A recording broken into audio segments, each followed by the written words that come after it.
In my last video, I took you on a bit of a journey as I built this, my joinery sled. This sled came into existence because I couldn't source nor afford the brand name one. After multiple revisions and designed to be as simple as possible, the end result is what you see here. It features a dovetail clamping system, able to bevel the face to a wide range of angles, fully micro adjustable, and a fully digital readout interface using the humble caliper. Now, as promised at the end of the first video, this second follow-up video is going to be all about using the sled. We're going to go through the setup, do some testing, gauge how accurate it is, and see how easy it is to use. So there's not much more to say other than let's get started.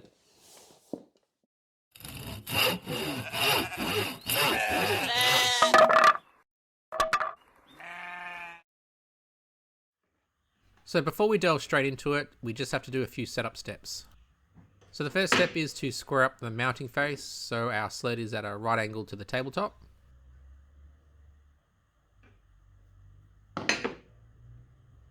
Step 2 is to set up our micro adjustment. This doesn't need to be precise, we just want to make sure we have plenty of travel in both the positive and negative directions. So in other words, we want to be able to make adjustments both towards and away from the blade. I like to set mine so that the cog is roughly in the middle of the length of the bolt.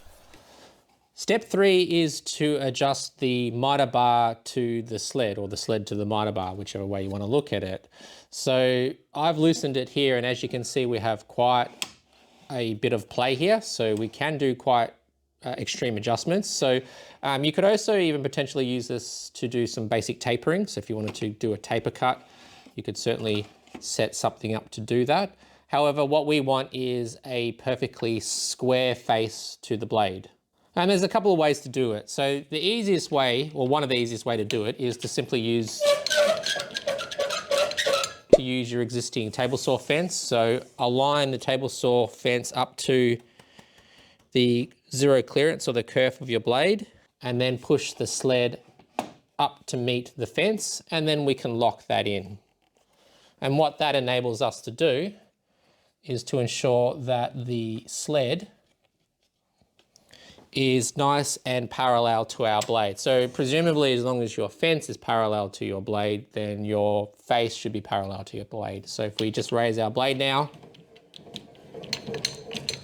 we can see that we are nice and close to our blade here. So we definitely don't want the blade to be cutting into our face, but for a lot of the measurements, it's a lot easier if we can reference from the face. So if we're needing to cut tenons, or if we're needing to cut any grooves, it's easier to be able to reference from the face in terms of how far we need to move our micro adjustment and things like that. So you don't have to set it up in this way. You could use other methods to do it, and I'll show you some of those other methods later on.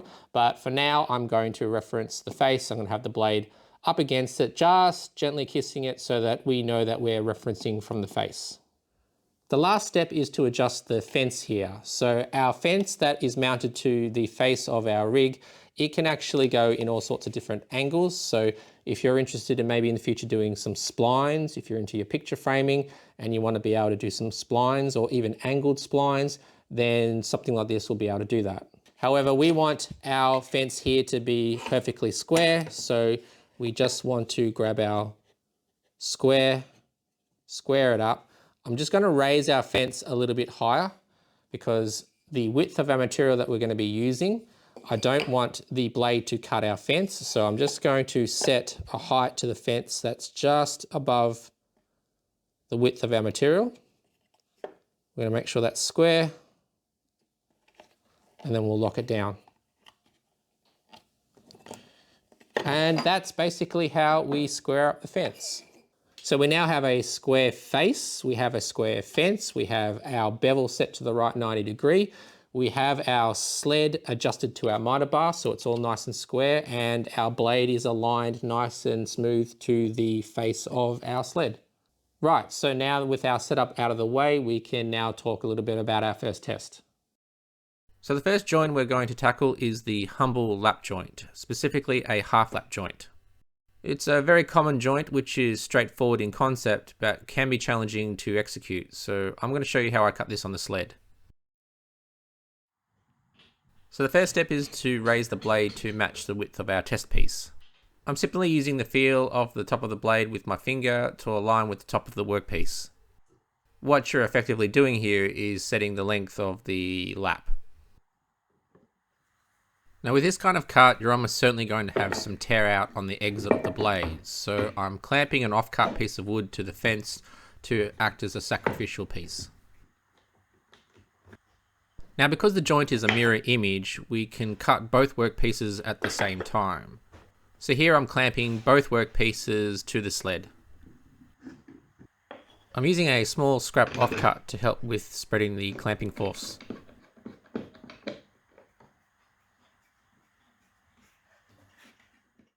The timber I'm using is supposed to be 19mm thick. However, these offcuts that I've had floating around the shed for yonks are a little undersized at around 18.6mm. Luckily we can dial in a very precise measurement on the sled by using the caliper feature. I'm going to set the distance to around 9.3 or thereabouts. Remember, we are measuring off the face of the sled, so this negative number is representing the distance between the face and the inside of the table saw blade. Effectively, we have moved the blade away from the face by 9.3mm, which is half the thickness of our material. Now we can begin our first cut. This first cut is establishing the depth of our lap join. Once it's complete, we can use our micro adjustment to nudge the blade over to hog out the rest of the half lap.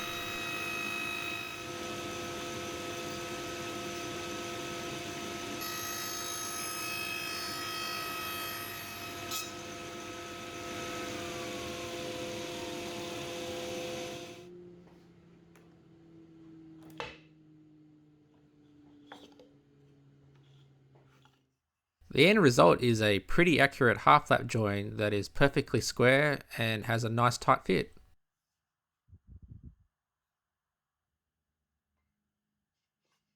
Wow!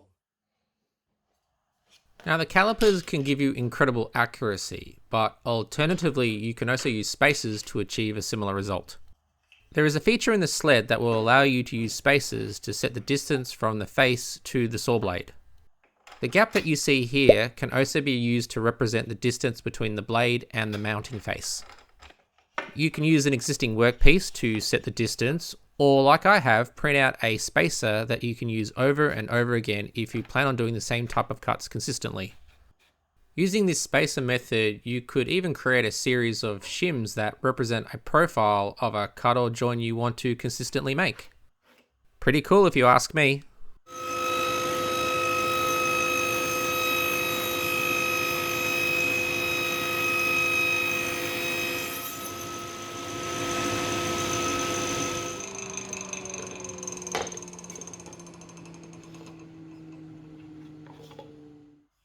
So even if you don't have digital calipers, it's possible to dial in some very accurate cutting simply using shims.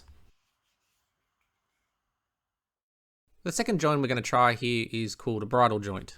It features a tenon with two protruding sides that interlock with a mortise that's cut through the entire piece. To set up, I'm going to set the distance between the face and the outer teeth of the blade to the width of the wood. An easy way to do this is to use the zero clearance cutout in our throat plate to line it up with.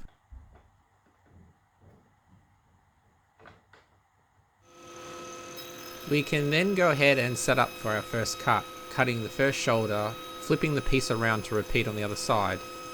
Flipping the piece with each cut will ensure that we get a tenon that is exactly in the middle and even on both sides.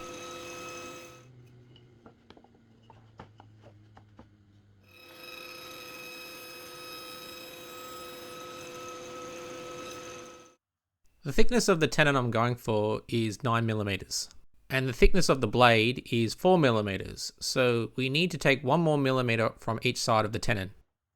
I'm again going to use my caliper micro adjustment to dial in 1 extra millimeter to the cut.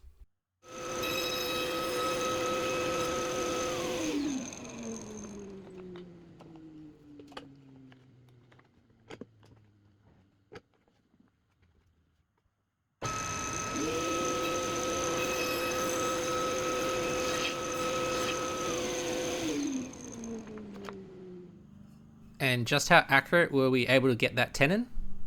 Remember, we were aiming for 9mm. Not too shabby at all. Lining up our through mortise is really easy. I'm going to line up the edge of the tenon with the outside of the blade. The idea is that if we set this up correctly, when we flip the piece, we should be only cutting out the inside part of our through mortise.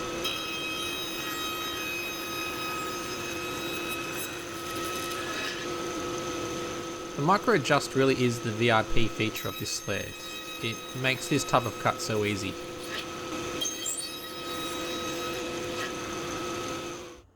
Probably need to make a small adjustment for the height, but on a whole, that's pretty impressive for a first attempt.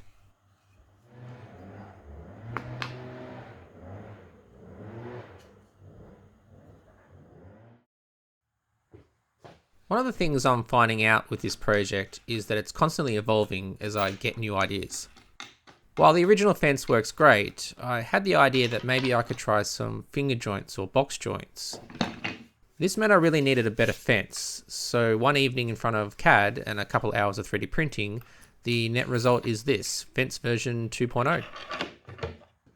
This fence is much wider at around 80mm, so should make a whole bunch of cuts easier to clamp.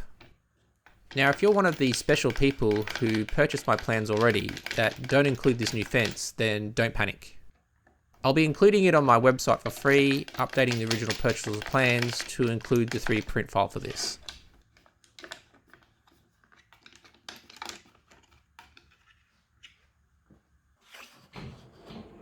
To set up for this joint, I'm firstly going to raise the blade to the height of the material.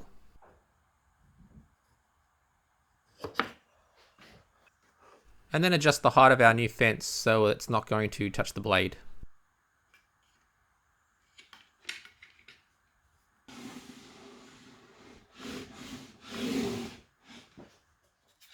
I'm going to cut both sides at the same time, and I'm going to achieve this using shims.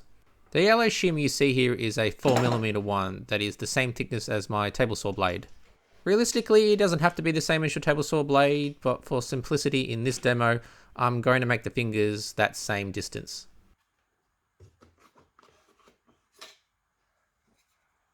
Now to make adjustments across for each finger, I need to be able to move the blade 8mm over each time. I 3D printed an 8mm spacer, and I'll use this to reference from the edge of the sled fence with the fence of my table saw. To demonstrate what I'm talking about, we make our first cut that was lined up with the edge of the first piece, and then micro adjust the sled so the fence on the sled is touching the fence. This indicates that we've moved the sled 8mm. We can then move the table saw fence, recreating another 8mm gap using the shim. And we simply repeat this for each pass.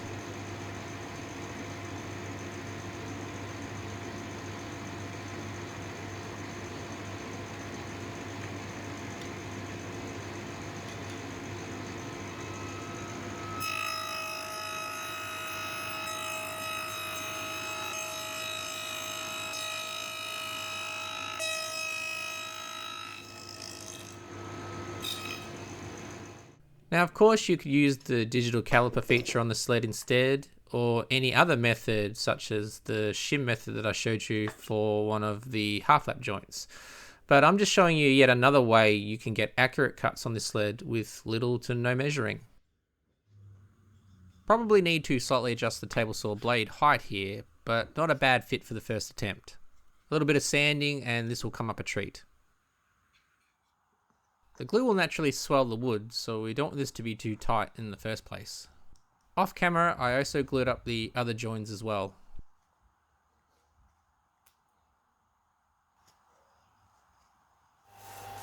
A little cleanup on the disc and belt sander, and this has come out really nice.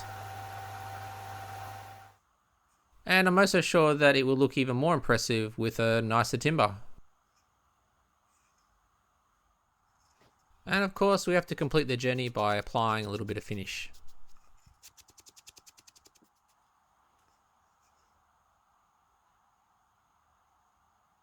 So there you have it, 3 different joints that we've completed on the joinery sled. Now, as you can imagine, we have barely scraped the surface on the types of joins and cuts that are possible on this. I'm sure there are dozens and dozens of other types of joins and cuts that we could explore. However, I hope this at least gives you a little bit of an insight into maybe some of the capabilities of this and whether or not this is something that you might be interested in building for yourself. Now, a whole bunch of you have already kindly gone ahead and bought the plans for this, for which I am extremely grateful. This really has been a bit of a passion project of mine, and I envision that this is something that will continue to receive updates, certainly lots of different add-ons that will be available, so keep an eye out for some of that stuff in the future. For those of you who've already bought plans or are planning on buying plans, rest assured that anything that I release in the future as updates or add-ons, you'll have access to those. I want to finish up by saying a very special thanks for the support of these individuals, my channel members. If you'd like to see your name up on the Barber's Paddock, as well as some access to some behind the scenes content that I've started posting on the members only portion of the channel, then consider becoming a member. As usual, thanks for watching, and I will see you on the next one.